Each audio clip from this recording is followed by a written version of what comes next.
afternoon, movie night today. There's 5 movies I want to watch, which were 3 of them today. Because why not? Mega movie night, let's do this. There's one called Dream Scenario. It stars Nick Cage. So Nick Cage plays a character who turns up in people's dreams. People dream about him, and because he's around, he's literally in their dreams somehow. I don't know how, but yeah. And eventually, these people have nightmares about him. So then his fame starts getting a turn for the worse. I'm not explaining it too well, but it sounds interesting. I haven't even seen the trailer. I just saw the synopsis and I thought, sounds good, let's go and watch it. Then there's Saltburn, UK based. It's about an Irish student who struggles to fit into Oxford School, the famous Oxford School. His aristocrat friend at the school invites him over to his dad's estate, presumed for a house party, and things take mysterious turns. Again, haven't seen the trailer. I'm still confused about what it's actually about, aside from, you know, what I just said. Not explaining it too well, but because it's UK based and the cast is good, I'm gonna go and see it. I do like UK based movies. Obviously the most popular type of film is from Hollywood, and I love Hollywood movies more than anything, but I do love UK based movies, so hopefully it's good. And then you got what do you call it, Thanksgiving. Yes, so there's a Black Friday riot. It goes wrong, and then a year later a guy goes on a killing spree. So I'm assuming someone dies in a Black Friday riot, and the following year someone goes on a killing spree, which culminates on Thanksgiving. So yeah, it's a serial killer movie. I'm intrigued. It sounds horror, but I don't really like horror. I watch anything that's not horror, but when the horror villain is a human, I can withstand that. So I look forward to that as well. Then there's 2 more. There's Napoleon, which my granddad wants to see. My granddad can't make it today, so that's why he's not here with me. So we're gonna have to wait with that one. Finally, we got the Hunger Games. Not really that hyped about this one, to be honest. But I watched the old ones, and I thought the first 2 were good. It's a good concept. I'm just not hyped by the trailers or anything, and the cast don't really hype me up either. But hopefully it's good. Hopefully. I'm gonna watch 3 of those today. So I've drafted 4 potential plans to watch 3 of them in order. Each plan has 4 of these movies. Obviously, Napoleon I'm saving for granddad, but the other 4. I put up 4 plans. I put the first showing for each movie, and then followed it with what other screens I could see for the other 2. So I'm gonna try and watch 3 of the 4. So like I try to avoid Hunger Games as much as possible, but 2 of these plans involve Hunger Games. Let me walk you through what I've noted down and what I'm choosing, and for what reason. Hunger Games at 2:30 until, including adverts and everything else, it ends at 5:27, so almost 3 hours including adverts. And then 6:15 to 8:21 I think is Thanksgiving, so that's a 40-minute break after Hunger Games. That ends at 8:21, and then 9 p.m. another 40-minute break, 9 p.m. to 11:02 Dream Scenario. Interesting, but too many big gaps between the films, I thought, especially when I can do Saltburn 2 p.m. to 4:27, and then 5:12 is Dream Scenario. Let me hang on. 2 p.m. to 4:27, and then 5 p.m. would be Saltburn until 7:12, and then it's straight into Hunger Games at 7:10. So like there's a half an hour break in between the first 2 movies, and then no break in between 1 and the 3-hour one. So like that's another one, and I'm just like, okay, it's quicker, but I don't know. Maybe it's a little too soon. Hunger Games. One is a no because I woke up late. 1:10. Dream Scenario, Thanksgiving, 1:10 to 3:16, and then the next film at 5 p.m. That's a big break. Davidoff 3:16, and then Dream Scenario 5:10 to 7:12. Saltburn 8 p.m. to 10:27. So that's 2 huge breaks, especially the first break. And I woke up late anyway, so I'm just like, okay. Here's the option I actually picked. Dream Scenario right now, it's 2:30 now, 2:40 to 4:42, Dream Scenario, right?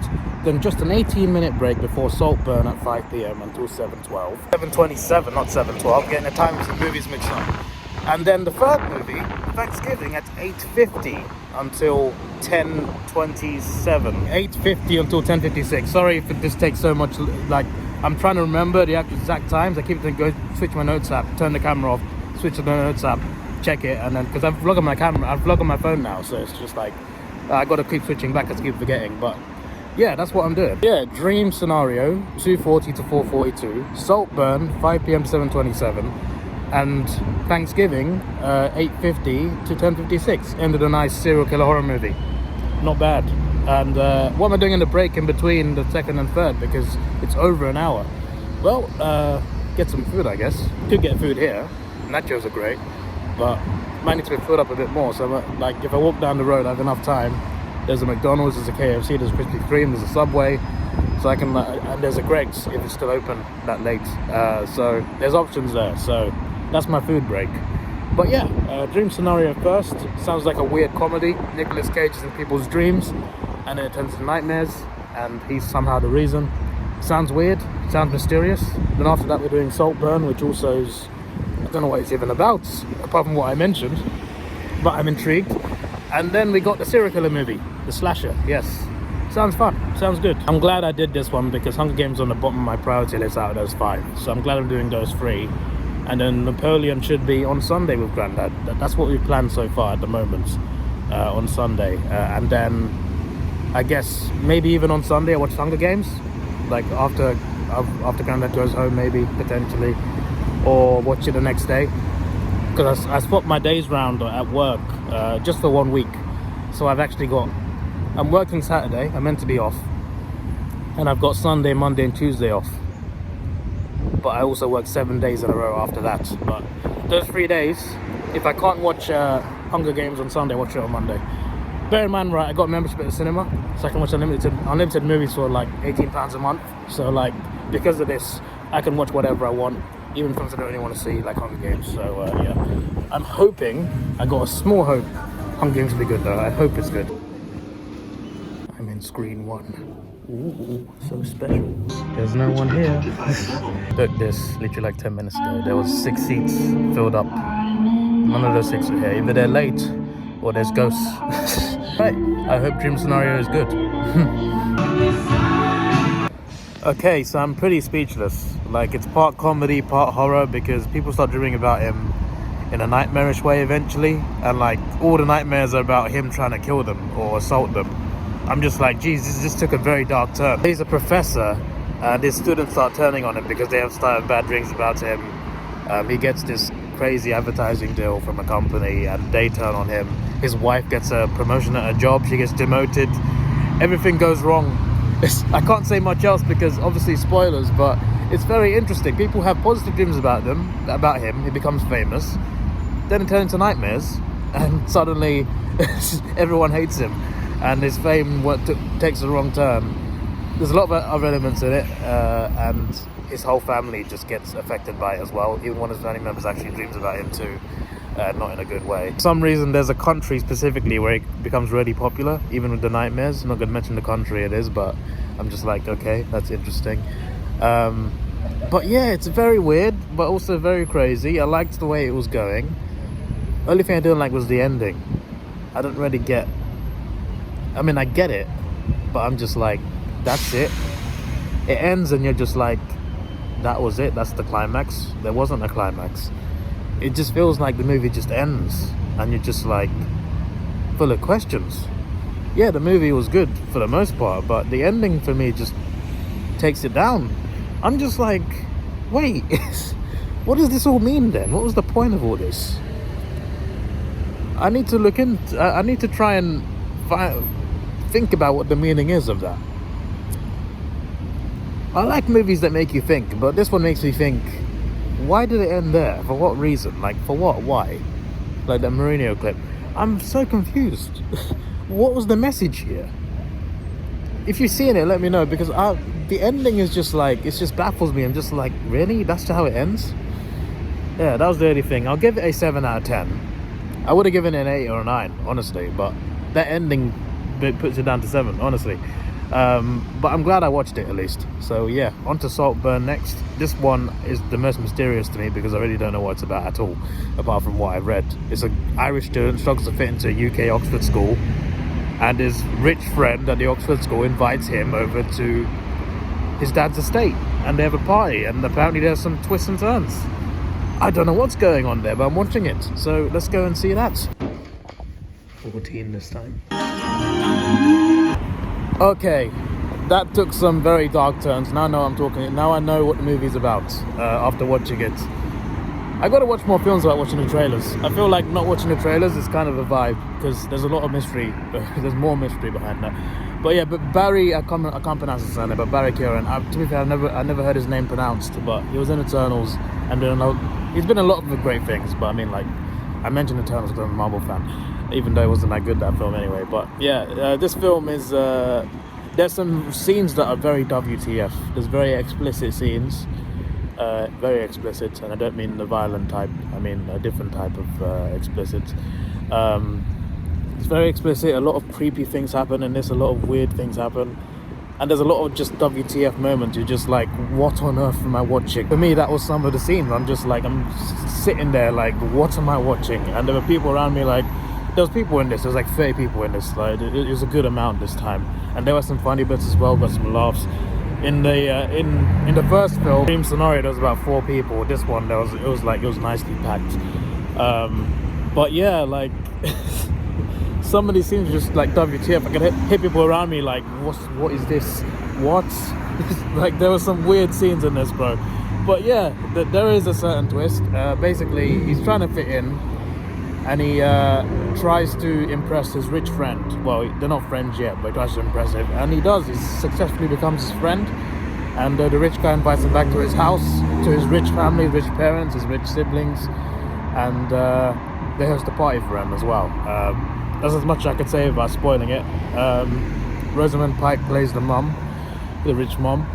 Also, the rich guy, his rich friend, he reminds me of Logan Paul. Like, he has a very Logan Paul like height and jawline. I don't know, he just looks like Logan Paul if he was from Surrey and a millionaire. I mean, Logan Paul is a millionaire, but you get what I'm talking about. But yeah, it was just this movie as a whole, like, there's a massive, like, this movie turns into something else towards the end. Like, the very end, the last, say, 30 minutes turns into like a different category of film. Just like, whoa, this took a really dark turn. It was already weird and quite dark, but after this turn, when it happens, it turns into horror.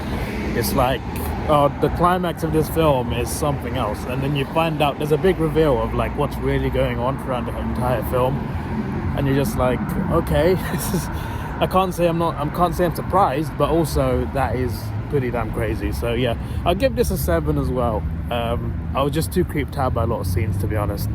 But yeah, the storytelling was good, the acting was incredible, but my word, it's very creepy, and also the last 30 minutes incredibly scary. So yeah, I'm glad I don't know people like some of the people in this film, let's just put it that way.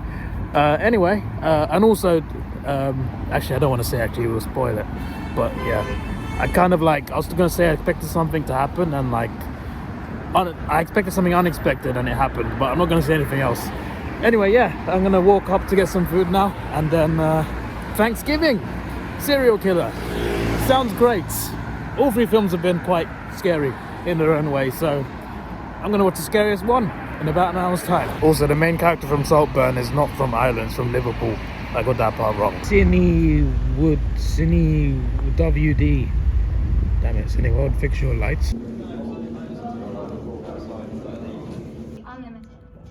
Immerse yourself in. It is closing time at the cinema. My word, that was terrifying. Yeah, serial killer. There's a Black Friday riot. Things happen. There's a killer out for revenge, and you get to find out who it is right at the end. And it's not who I expected, in fairness. So it surprised me with what it actually was. It kind of teased to people at first, and it wasn't them. And to be fair, it did seem too obvious that it was them. Like, one was too obvious, and everyone was just like, that would have made sense. But and then you actually see who the actual killer is. You're just like, whoa. But yeah, the scariest thing is the way people die. Like, there's some jump scares in terms of like how he arrives at certain scenes, but it's very gory. You see people's guts. There's a lot of gore, there's guts, and different organs coming out of people's bodies. It's so over the top that it feels fake.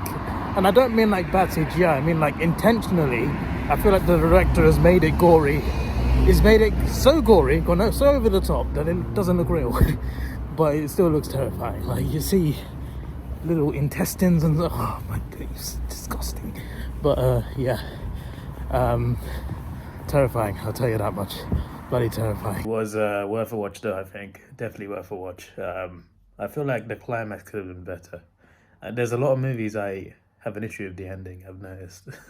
But yeah, this one, Like, it had a climax. I just felt like it could have been done a bit better. It just felt like it just happened so quickly. But having said that, they spent so much time on the rest of the film. I'm not surprised it ended so quickly. But yeah, apart from, you know, a slightly weak ending, 8 out of 10 I feel was pretty solid. And definitely terrifying, although I'm easily scared. So, but still, there were parts of it that were funny as well, for sure. And there was a good audience in there too. So there was a fair amount of people in there. So I guess people love a late night horror. Anyway, yeah, that is it from me. And next time I see you, I'll probably do a vlog for both Napoleon and Hunger Games. I think even if I see it on 2 different days, I think I'll just put one vlog. Why not? Because I don't think I want to do a separate vlog just for Hunger Games, to be honest with you. This is your boy Davidoff. Please like, share, subscribe. Thanks for watching. Have a good day and goodbye. Maybe one day we'll do 4 in one day, if it's ever possible. See you later.